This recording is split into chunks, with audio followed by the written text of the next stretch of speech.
This is Charter Local Edition. I'm Brad Pomerance in Signal Hill, which is surrounded by Long Beach, and we are joined by a councilwoman from that fair city. Her name is Suzie Price, and I'm glad to see you again, Councilwoman. It's good to see you too. Thanks for having me back. Sure.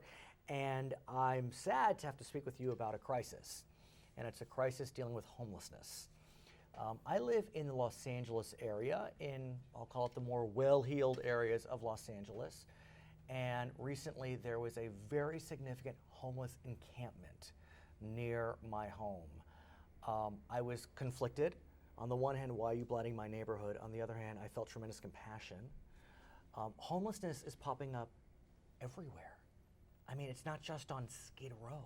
Absolutely. In fact, the very neighborhood that you're talking about was the subject of a lot of news stories. Right. And I think your councilman was actually Yes. speaking to the press about it, because what we're seeing now is many more people who are choosing to be homeless, and they're actually going to places where people would want to live. So the more desirable neighborhoods are seeing an increase in homelessness of people choosing to live outdoors in those neighborhoods. So the San Fernando Valley is one such area. Long Beach is another area. We have many areas like that in the state of California, which is why we've seen the second largest increase in homelessness from 2014 to 2015. Councilwoman, I mean, you know these statistics. California has 12% of the United States population and 21% of the United States' homeless population. LA County, your city's in LA County, has the largest homeless population in the nation. We've never had that before. No, we haven't. We're facing an era in public safety, and specifically with homelessness, that's unprecedented. What we're seeing, and as a prosecutor, I've been a prosecutor for 17 years, and I've never seen anything like this. I'm actually seeing it unfold daily. I work in Santa Ana, which is where I spend most of my time, and there is a full Skid Row that's developed right outside the Board of Supervisors offices in Santa Ana. And what's challenging, and I'm glad you brought up that you're a prosecutor, is that for so long we've been criminalizing homelessness, and now we're trying to figure out, well, what should we do? I mean, in the final analysis, some of these people are mentally ill, some of them are drug addicted, some have never been homeless and fallen on hard times. This is a real turning point in the kind of thinking behind this crisis. Absolutely, and that's a conversation that we're having a lot of here in the city of Long Beach from a policy standpoint. We actually have a very innovative homeless services division in the city of Long Beach. It's a model for the whole county. Tell us about it, because we really are changing the way we used to do it. I mean, I remember when I covered homelessness 10 years ago, you couldn't even walk into a homeless shelter unless you were sober. Right. Now the thinking is, let's get them in, then we'll get them sober. Well, it depends on the facility. But at least there's some thinking. There's absolutely. So you know, what I wanted to say is we're very innovative. However, there's a lot of room for us to start thinking about more long-term, sustainable solutions that we haven't employed yet. So the first thing is that, do we have beds and services for all of these people? And thankfully in the city of Long Beach, we do have the space to house people, but it's not illegal to be homeless. And a lot of people choose to be homeless, and you cannot force them into a shelter. You cannot force them into a program. A couple of weeks ago, I actually had the opportunity to go on a homeless ride-along with one of our quality of life officers in the East Division, and we spent about 3.5 hours. We actually went into homeless camps. I saw parts of my district I didn't even know existed. Wow. Along the water, along the river.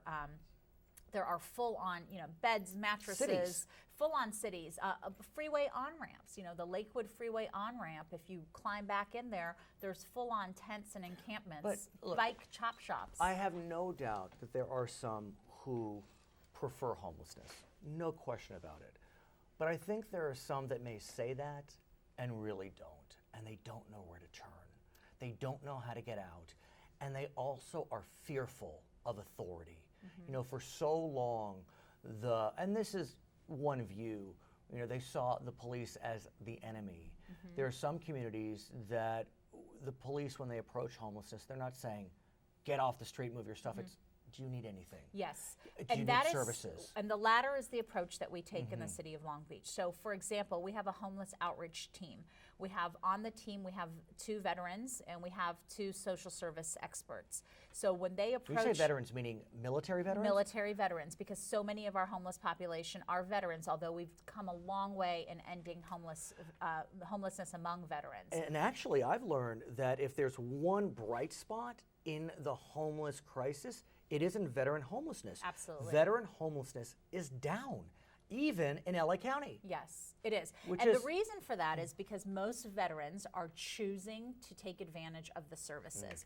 The people who are not choosing— so what our outreach team, when they come in contact with a veteran, they have a specific outreach plan for that veteran.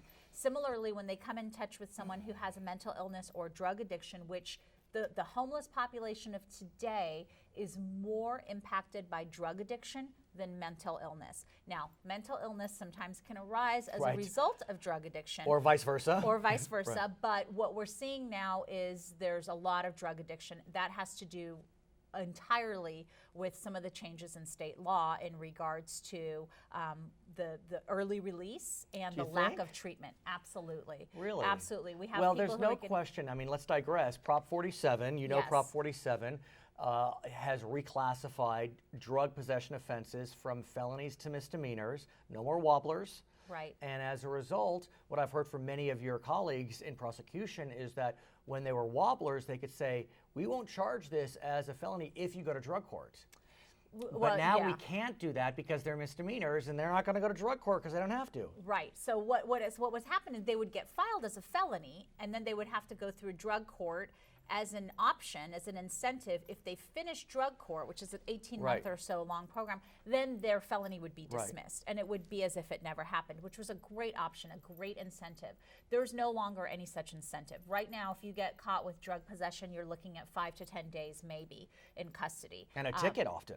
Often, yes. An infraction. Citation. Yeah. That's right. You don't even get arrested. That's right. Which So one could argue is positive so that the cops could focus on other things, but be that as it may. But those individuals need help. Many of them need help, and they need some sort of incentive to get the help, because what happens and why we're seeing a rise in homelessness is because we have people who are addicted to drugs. And in order to maintain that lifestyle, they need to steal. They need to steal things like a DVD, a phone charger, purse. anything. It's all currency. A bike. We went to every homeless encampment that we visited on our ride-along had a full-on bike chop shop. Every single one. Bikes are the currency of today's homeless population, of today's drug addicts. So what they're doing is they're exchanging bike parts.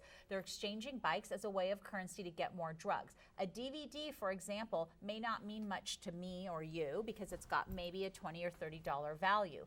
But to a drug addict, it can be a hit. It can be the next high for the next few hours. So everything has value and everything is at risk of being stolen. So that's why we're seeing a rise in theft-related crimes as well.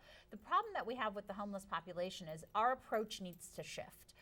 We've been doing a great job in the city of Long Beach in terms of that innovative, trying to build the credibility with the homeless population, but we have to take it a step further. In the East Division, we actually have an officer, Officer Dodson, who brings a personal story to the homeless issue that most police officers would not have, and he has the ability to build a sense of trust. He doesn't approach them in a uniform, he approaches them in a polo shirt and khaki pants, and he talks to them and he shares his own story and he tries to get them to get the treatment. It's remarkable. I mean, you said it. It's that personal connection that can really be the difference between a decision to enter treatment or supportive housing and not. That's right. You have to have that trust. But you and I both know you can trust another person to the extent that you'll follow their advice, but unless you want to make a change in your life, it's not going to be a sustained decision. It's not going to be a sustained path. You have to feel that. And how do you get these people to feel that? So some of the things that I've been really thinking about is really taking the idea, it's out of the box and exploring things like a public-private partnership where maybe we take on a pilot program, take a group of people, detox them, give them job training. Will you come back and talk more about that potential? Absolutely. Her name is Suzie Price, Councilwoman in Long Beach. I'm Brad Pomerance, Charter Local Edition.